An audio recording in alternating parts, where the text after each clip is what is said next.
based on a true incident. सुबह के ठीक 4:02, घना अंधेरा, जंगल में सन्नाटा, और फिर पटरी हिल उठी।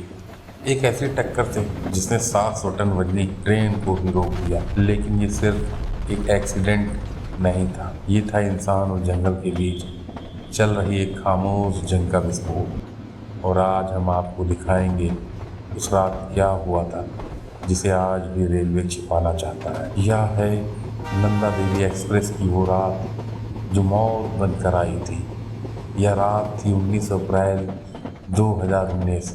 हरिद्वार सुबह होने से पहले का वो समय जब दुनिया सो रही होती है लेकिन जंगल जाग रहा होता है। नई दिल्ली से देहरादून जा रही नंदा देवी एक्सप्रेस पूरी रफ्तार में दौड़ रही थी।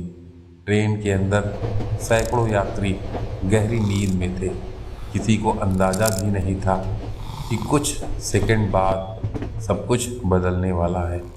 ज्वालापुर और सीतापुर के बीच पटरी के ऊपर मौत इंतजार कर रही थी। और फिर एक भयानक टक्कर, ऐसी टक्कर जिसने लोहे की दानों जैसी ट्रेन को भी झकझोर दिया।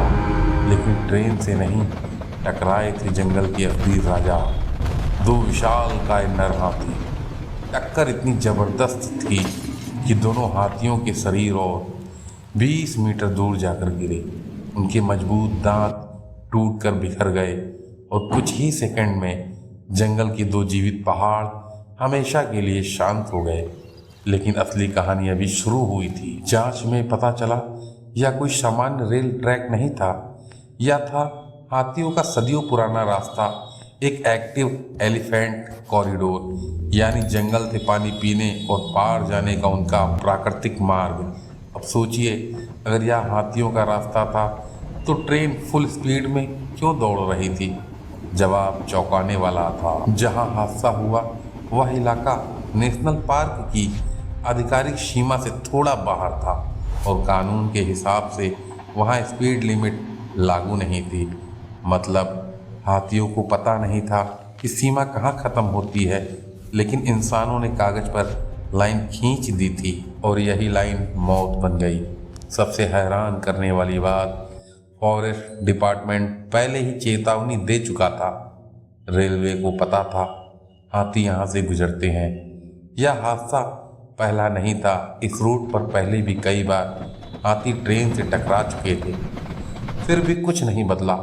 हादसे के बाद आरोप लगे, बहस हुई, केस दर्ज हुआ, लेकिन असली सवाल वही रहा, क्या गलती एक ड्राइवर की थी या पूरे सिस्टम की? सालों तक बस चर्चा होती रही, फाइलें चलती रही, मीटिंग होती रही, लेकिन हाथियों की मौतें जारी रहीं। फिर 2025 में पहली बार कुछ बदला। रेलवे ने लगाया AI आधारित डिटेक्शन सिस्टम। पटरी के किनारे बिछा दिया गया ऑप्टिकल फाइबर का जाल।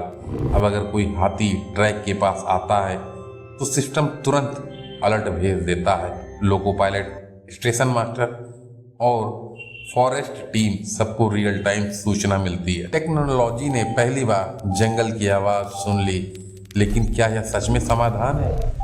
दिल्ली देहरादून एक्सप्रेसवे पर जानवरों के लिए एलिवेटेड रोड और अंडरपास बनाए गए हैं, तो रेलवे ट्रैक क्यों नहीं?